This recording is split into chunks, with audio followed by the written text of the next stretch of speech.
어려운 법을 알기 쉽게 맞춰드립니다. 맞춤형 법률 맛집 맞춤법 맞춤법 TV. 안녕하세요. 안녕하세요.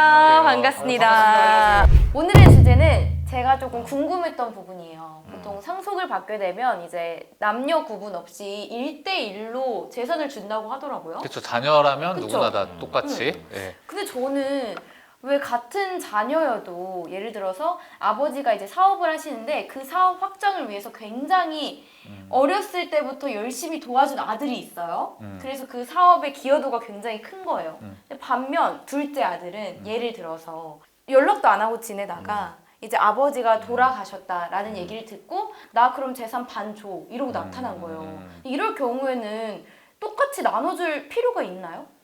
그런 경우를 대비해가지고선 법에서 만든 제도가 있기는 해요. 법에서는 똑같이 법에 정해진 비율대로 나눠주는 게 원칙인데, 다만 돌아가신 분에 대해서 뭐 정말 일반적으로 자식이 해야 될 도리를 넘어설 정도로 막 되게 열심히 간호를 하고 부양을 해서 편찮으신데 뭐 그렇게 했다던가, 아니면 그 돌아가신 분의 재산에 대해서 이제 뭐 재산을 유지하거나 증식하는데 큰 기여를 한 사람에 대해서는요, 일부 더 재산을 인정해 줄 수 있는 방법이 있어요.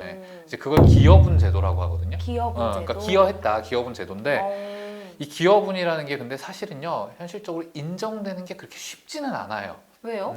방금 제가 말한 것처럼 아주 특별한 그런 뭔가 기여, 이게 필요하거든요. 그래서 사실상 쉽지 않은데, 우리 또 저기 오 변호사님, 상속 전문 오 변호사님이 기여분 100%라는 아주 전설적인 이제 판결을 한번 이끌어내셨거든요. 아유, 또 그러니까 내 입으로 100%가 뭔지부터 한번 네. 설명해. 어떻게 하면 100%? 어떤 100%예요? 기업은 100% 네. 인정받았다는 거는 상속 재산을 다 그 사람이 다 가져간다는 얘기예요. 근데 이럴 수가 있나? 근데 우리 오 변호사님 하셨다니까 설명을 아유, 좀. 또 내 입으로 말하니까 좀 낯간지럽고 아 그럼 안 하셔도 돼요.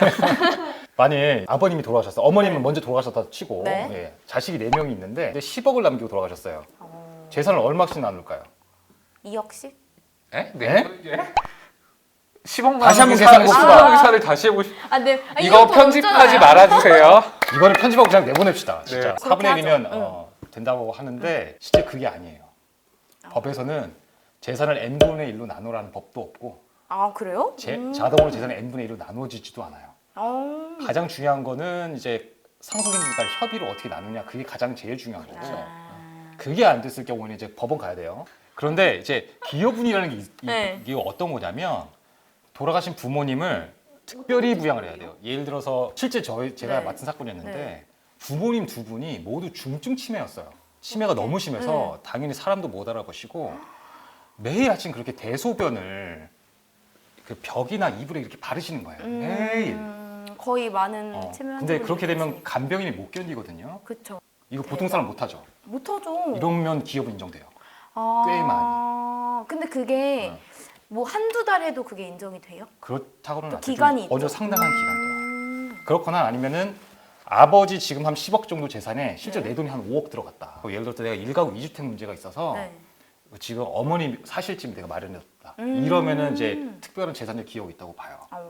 근데 지금 이제 실제로 저희가 100% 인정받던 사안은 네. 이분이 이제 의뢰인이 어렸을 때 아버님하고 어머님이 그 금방 그 결혼이 파탄 났어요. 아버님이 굉장히 가정 폭력이 심했거든. 아. 우리 의뢰인 어머님이 네. 우리 의뢰인 데리고 집을 나온 거예요. 아. 근데 이제 이혼은 안 하셨던 거예요. 그리고 나서 이분이 열심히 저희 어머님 이제 모시면서 돈 모아서 어머님 명의로 집도 사드리고 그리고 나서 이제 어머님이 돌아가셨는데 아버님하고 이혼이 안 돼 있잖아. 그쵸. 아버님도 상속이 되잖아요. 그래서 내가 아까 힌트를 줬죠. 구하라 씨 얘기를. 그리고 아버님도 상속인이기 때문에 아버님도 상속 지분이 있어요. 근데 그럼 이걸 나눠야 되잖아.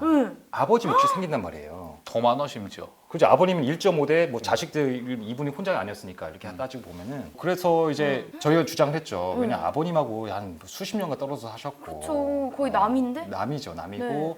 또 결혼이 그렇게 파탄 난 게 아버님이 가정 폭력이나 이런 게 심했기 때문에 그랬던 거예요. 그다음에 교류도 거의 단절돼 있었고. 네. 그 상황에서 이제 저희 쪽에서는 이제 기업은 이거 사실은 이 재산도 다 우리 의뢰인께서 만들어 주신 거고, 네. 그러니까 다 그 의뢰인한테 분배가 되어야 한다 이렇게 주장해서 그게 법원에서 받아들여졌고 기업은 100% 나온 거죠. 이게 사실은 기업은 인정받는 게 그게 예측하기가 좀 되게 어려워요. 그러네. 약간 주관적인 면도 없지 않아 있어서. 그렇죠. 집안마다 좀 다르고. 그러니까 그쵸. 이게 보통 우리가 법적인 판단을 할 때 네. 보면 뭔가 자루 잰 듯이 계산기로 두드린 듯이 딱 떨어질 거라고 생각을 하는데 그렇지 않은 부분들이 있어요. 네. 예를 들면 뭐 형사재판에서 처벌 수위 정할 때도 반성하는 놈이랑 잘했다고 큰 소리 치는 놈 똑같이 처벌하지 않는 것처럼 그렇죠.